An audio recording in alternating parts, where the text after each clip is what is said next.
اس کے بعد اقصی عبدالغنی ہمارے درمیان آ رہے ہیں۔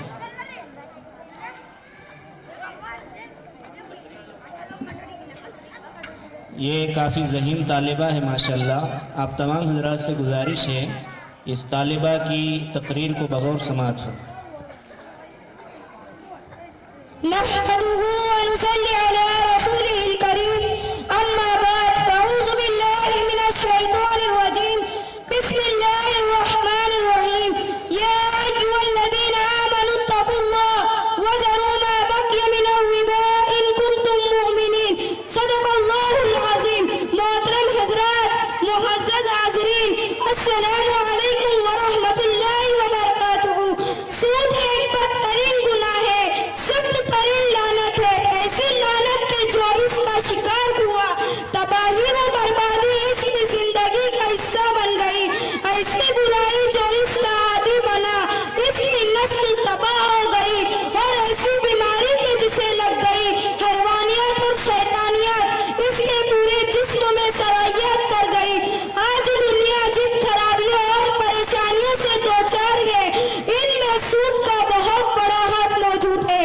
دراصل سودی کاروبار کے موجودہ ٹھیکیدار اسرائیل کے بدخصلت یہودی ہے جو پوری دنیا کو غربت و افلاس کے جال میں پھنسانے کی کوشش کر رہے ہیں۔ انہوں نے لوگوں کے ذہنوں میں یہ بات بتا دی ہے کہ اب سود کے بغیر دنیا کا کوئی کام نہیں چل سکتا۔ پھر ایک اور دھوکہ یہ دیا کہ سود کا نام تبدیل کر لوگوں کے سامنے پیش کیا، کبھی لون کا نام دے کر سود کا بڑھاوا، کبھی LIC کے نام پر سود کا کاروبار، تو کبھی سنگا کے نام پر سود کا پرچہ۔ نتیجہ یہ ہوا کہ کل جو لوگ سود سے دور تھے آج اس میں بری طرح پھنس چکے ہیں۔ وہ عورتیں جو سود سے نفرت کرتی تھی سنگا جیسی بیماری میں لت پت ہو گئی ہے، اور وہ لوگ جو سود کو برا سمجھتے تھے اب اس کے جائز ہونے کے لیے فتوے تلاش کرتے پھرتے ہیں۔ میرے بزرگوں، سود اسلام کی نظر میں انتہائی برا اور سخت ترین گناہ ہے۔ ارشاد ربانی ہے یمحق اللہ الربا ویربی الصدقات، اللہ تعالیٰ سود کو مٹاتا اور ختم کر دیتا ہے جبکہ صدقہ زکوٰۃ مال کو بڑھا دیتا ہے۔ اور حضرت صلی اللہ علیہ وسلم نے ارشاد فرمایا سود سے مال کھوا کتنا ہی بڑھتا نظر آئے آخر کا نقصان اور کمی کی طرف لے جاتا ہے۔ ہمارے وہ مسلمان مرد عورت جو لون اور سنگا کے نام پر سود کھاتے ہیں ذرا کان کھول کر سن لے، اللہ تعالیٰ نے اعلان فرمایا یا ایھا الذین آمنوا اتقوا اللہ وذروا ما بقی من الربا ان کنتم مؤمنین فإن لم تفعلوا فاذنوا بحرب من اللہ ورسولہ۔ یعنی اے ایمان والو، اللہ سے ڈرو اور سودی لین دین چھوڑ دو اگر تم واقعی سچے مومن ہو، اور اگر تم ایسا کرنے سے باز نہیں آتے تو پھر اللہ اور اس کے رسول سے جنگ کرنے کے لیے تیار ہو جاؤ۔ اللہ اکبر! سود کتنا بڑا گناہ ہے، اس کے کرنے والوں کو اللہ تعالیٰ جنگ کا اعلان کرتا ہے، مگر افسوس کے مسلمان دن رات سود کی برائیوں میں گھستے ہی جا رہے۔ حضرات آئیے آخر میں کچھ حدیثیں بھی سناتی چلوں۔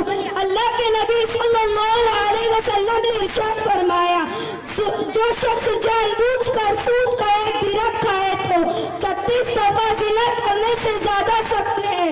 فرمایا سود کے 70 درجے ہیں جن میں سے سب سے ہلکا یہ ہے کہ آدمی اپنی ماں سے زنا کرے۔ استغفر اللہ۔ آپ صلی اللہ علیہ وسلم نے فرمایا معراج کی رات میں میرا ایسے لوگوں پر گزر ہوا جن کے پیٹ گھڑوں جیسے بڑے بڑے تھے، جن میں سانپ بھرے ہوئے تھے۔ میں نے جبریل سے پوچھا یہ کون لوگ ہیں؟ انہوں نے کہا یہ سود کھانے والے ہیں۔ دعا ہے کہ اللہ تعالیٰ اس سے امت مسلمہ اور ہم سب کی حفاظت فرمائے اور ہمیں نیک عمل کی توفیق دے، آمین۔ وما علینا الا البلاغ المبین۔ محمد حمزہ ابن مولانا اکرم صاحب کو دعوت دیتا ہوں وہ اسٹیج پر تشریف لائے اور کھانے کی دعا سنیں۔ محمد حمزہ ابن مولانا اکرم۔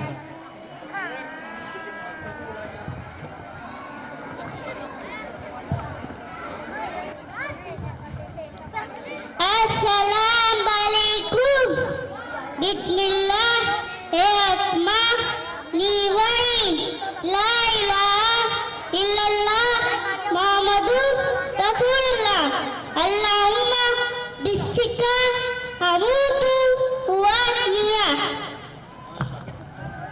اس طالب علموں کو حافظ عبد الرحمان صاحب کی طرف سے ایک پین اور 10 روپے کا انعام دیا جا رہا ہے. ماشاءاللہ.